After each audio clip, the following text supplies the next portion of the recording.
چل هۆکار بۆ وازهێنان لە گوناه ئەو ئامرازانەی هاوکارن بۆ وازهێنان لە گوناه. ئامرازی یەکەم دوعا باشترین دەرمانە، گەورەترین دەرمانە و هەروەها چاکترین و باشترین چارەسەرە بۆ هەموو بەڵاو کێشەیەک، بۆ لابردنی هەموو ناڕەحەتی و ناخۆشیەک.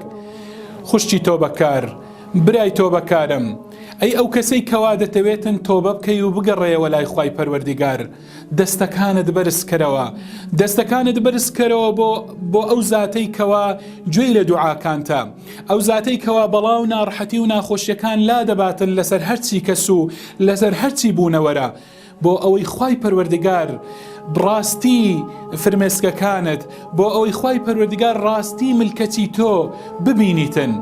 دەستەکانی خۆت بەرزکەوە بۆ ئەوەی بەڵکو و خوای پەروەردیگار ببێتە هاوکار و پشتیوانت، بۆ ئەوەی هێزت پێ ببەخشێتن لە وازهێنان لە گوناه و تاواندا.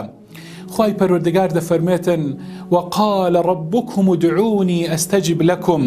ئێوە دوعا بکەن و نزا بکەن، خوای گەورە وەڵامتان دەداتەوە، خوای گەورە نزاکانتان قبول دەکاتن. أمن يجيب المضطر إذا دعاه. ئایا چێ هەیە وەڵامی لێ قەوماوان بداتەوە کاتێک کە دوعا دەکەن، کاتێک کە لێی دەپاڕێنەوە ويكشف السوء. و چێ هەیە جگە لە ذاتی ئەڵڵا کەوا ناڕەحەتی و بەڵاو ناخۆشی لەسەر مرۆڤ لا بباتن. ويجعلكم خلفاء الأرض. پاشان ئێوە دەکاتە جێنشین و نیشتەجێبوونی سەرزەوی. ئەئیلاهم مع الله.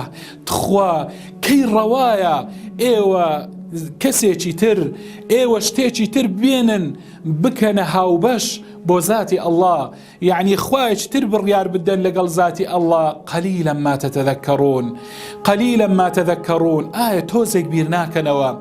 بەڵێ خۆشەویستان، کەواتە چەند پیاو چەند ئافرەت هەبوون زۆر بە زەحمەت دەیانتوانی واز لە گوناه بێنن، بەڵام کاتێک کە دەستیان بەرز کردەوە بۆ خوای پەروەردیگار بەڕاستی لە خوا پاڕانەوە، خوای پەروەردیگار تەوفیقیدان، خوای پەروەردیگار سەری خستن، خوای پەروەردیگار هاوکاری کردن، پشتیوانیان بوو، وازیان لە گوناه هێنا.